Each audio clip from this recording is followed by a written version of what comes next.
Buenos días, mi nombre es María Angélica Romero Tapia, estoy en primer nivel de la carrera de Derecho y correspondo al grupo número 1 de la asignatura Teoría del Estado y Constitución.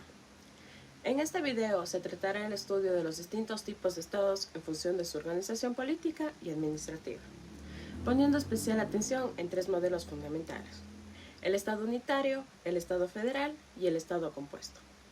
Cada uno de estos sistemas posee particularidades distintas en cuanto a la estructura del poder, la repartición de competencias y la independencia de sus entidades integrantes.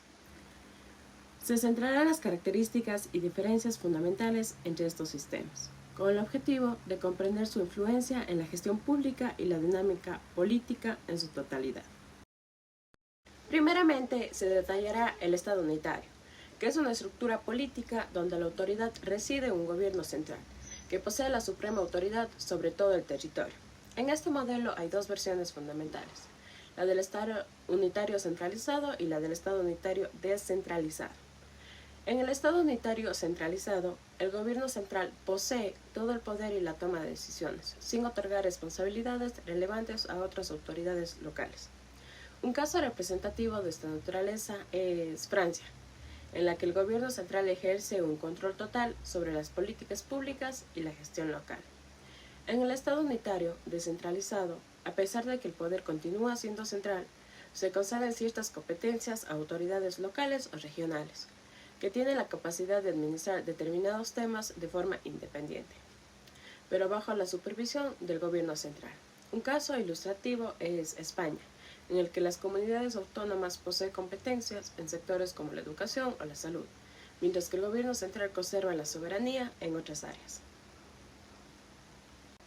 Los dos modelos comparten la centralización del poder, aunque difieren en el nivel de autonomía que se concede a las entidades subnacionales. Por otro lado, también tenemos el Estado federal, que es un tipo de estructura política donde la autoridad se reparte entre un gobierno central y múltiples gobiernos regionales o estatales, cada uno con autonomía para administrar determinados asuntos dentro de sus respectivas regiones. Se distingue por una constitución que establece y reparte las competencias entre los distintos niveles, asegurando la coexistencia de ambas autoridades. Se presentan dos ejemplos de estados federales. Estados Unidos: en áreas como la defensa, la política exterior y el comercio, el gobierno federal posee competencias, mientras que los estados gozan de autonomía en asuntos como la educación, la salud, las leyes. México. En México, las competencias se reparten entre el gobierno federal y los gobiernos estatales, aunque los estados poseen un nivel significativo de autonomía en ámbitos como la educación, la seguridad pública y las leyes locales. Los dos ejemplos evidencian cómo el federalismo posibilita una repartición del poder con el objetivo de balancear la centralización y la independencia regional. Por último, tenemos lo que es el Estado compuesto, que es un modelo de organización política en el que varios estados o entidades soberanas se unen para formar una nueva estructura común, manteniendo su independencia en ciertos aspectos. Este modelo se caracteriza por diferentes tipos de uniones, que son: unión personal. Se da cuando dos o más estados comparten el mismo monarca o jefe de estado, pero mantienen su soberanía y estructuras independientes. Un ejemplo histórico de esto fue la unión de las coronas de España y Portugal, bajo un solo monarca en el siglo XVI. Unión real. Se produce cuando varios estados se unen bajo un mismo monarca, pero con un gobierno central compartido que toma decisiones en conjunto. Un ejemplo es el Imperio Austrohúngaro, que fue una unión real hasta su desaparición en 1918. Unión confederado. Se da cuando varios estados o entidades soberanas se unen en un solo estado compuesto, pero con una estructura federal que otorga a las entidades miembro a una considerable autonomía. Un ejemplo es la Confederación Suiza, donde cantones tienen gran autonomía, pero se mantienen unidos bajo una constitución en común.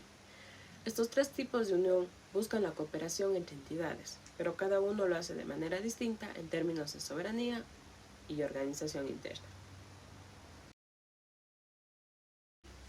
En conclusión, los tipos de Estado unitario, federal y compuesto son fundamentales para comprender cómo se organiza y se distribuye el poder en diferentes países, adaptándose a sus contextos históricos, culturales y sociales. El Estado unitario, con su concentración de poder en un gobierno central, resulta adecuado para países que buscan una administración uniforme y centralizada.